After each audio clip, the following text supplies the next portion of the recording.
हाँ, किरदार था जिसे देख के लोग इस्लाम में दाखिल हुए। हाँ, जो लोग घर वापसी की बातें करते हैं, लोग मजबूरी में ईमान नहीं लाए हैं। 90 लाख जो कलमा पढ़ के यहां बैठे ना, ये मजबूरी में नहीं, ये किरदार से मुतासिर हुए हैं। कौन नहीं जानता सरकार गरीब नवाज की अगर बचपन की बात की जाए, अल्लाह अकबर, गरीब नवाज कोई आम बेटा नहीं है मुस्तफा का। नसीब वाले हो, हिंदुस्तान लावारिस नहीं है। ये वो मुल्क है जिस मुल्क के अंदर अपना सफीर मुस्तफा ने खुद भेजा है। खुद मुस्तफा ने भेजा। और तुम्हें क्या लगता है सबसे पहले गरीब नवाज आए? नहीं, उनसे भी पहले बाबा रतन हिंदी पंडित थे। आज भी हिंदुस्तान पाकिस्तान के बॉर्डर पे इनका मजार है। जानते हो, पहले लोग तिजारत में जाते थे ना, प्रदेश जाया करते तो अरबों से उस वक्त तिजारत का मामला था, ये गए थे। हुजूर के बचपन का जमाना था, इनकी जवानी थी, बाबा रतन हिंदी की जवानी थी। सुने, बाबा रतन हिंदी की जवानी, हुजूर का बचपन। तो आप कहे ना उस वक्त अरब में थे तो आपने देखा कोई बच्चा है जो एक छोटी नहर के इस पार खड़ा है, और जब रतन हिंदी गुजरे उन्होंने देखा कोई बच्चा खड़ा है। आपने जब चेहरा देखा ना मुस्तफा का, और फिर हुजूर का चेहरा, खुदा की कसम जुल्फ देखी है कि नजरों ने घटा देखी है, लुट गया जिसने मोहम्मद की अदा देखी है।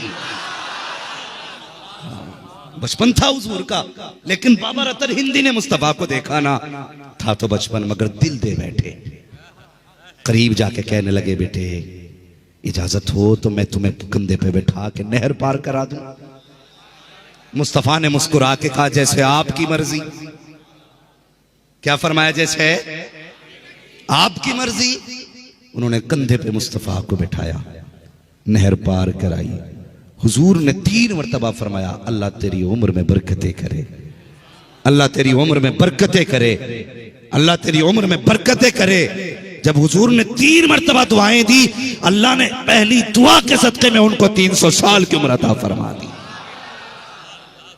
कितनी ओ बोल यार, अगर बरेलवी बैठे तो। हुजूर ने उम्र की दुआएं दी, अल्लाह ने कितनी बढ़ाई? 300 साल। यही रतन हिंदी भारत आ गए, वापस आ गए। मतलब नहीं, कुछ नहीं पता चला। जब वापस आ गए ना, तो फिर शक्कुल कमर का जो मामला हुआ, चांद के 2 टुकड़े होने का मामला हुआ, तो कई मुल्कों में चांद के 2 टुकड़े देखे गए। ये बातें चर्चे में आ गई।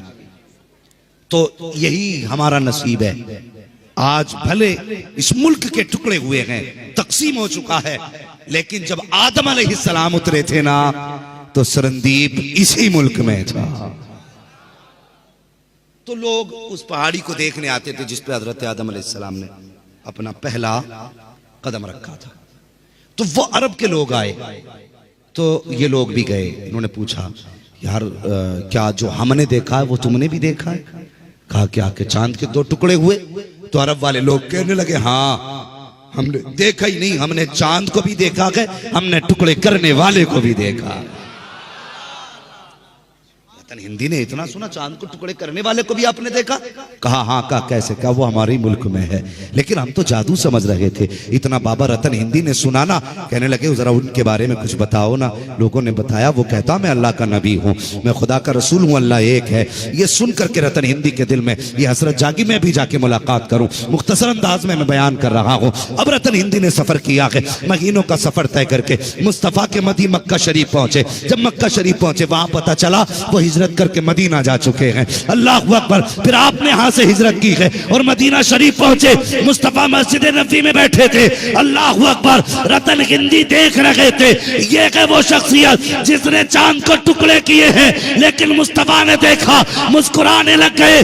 फरमाते, आओ रतन हिंदी, तुमने नहीं पहचाना लेकिन मैं पहचान गया हूं। कहा कौन हो तुम? आका फरमाते हैं, जिसको कांधे पे बैठाया था मैं वही बच्चा हूं, और जिसने कांधे पे बैठाया था तुम वही हिंदुस्तानी रतन हिंदी हो। सुभान अल्लाह। नारे तकबीर, नारे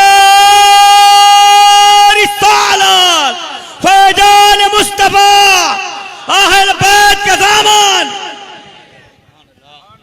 अल्लाह अकबर। कहने लगे महबूब अब देर न कर, हाथ बढ़ा, कलमा पढ़ा। फिर हुजूर ने बाबा रतन हिंदी को कलमा पढ़ाया, कलमा पढ़ाया। कुछ दिन हुजूर की खिदमत में रहे, कुरान सीखा, दीन सीखा, वापस आने लगे। मेरे महबूब ने फरमाया रतन कुछ और मांग लो, कुछ और मांग लो। कहने लगे हुजूर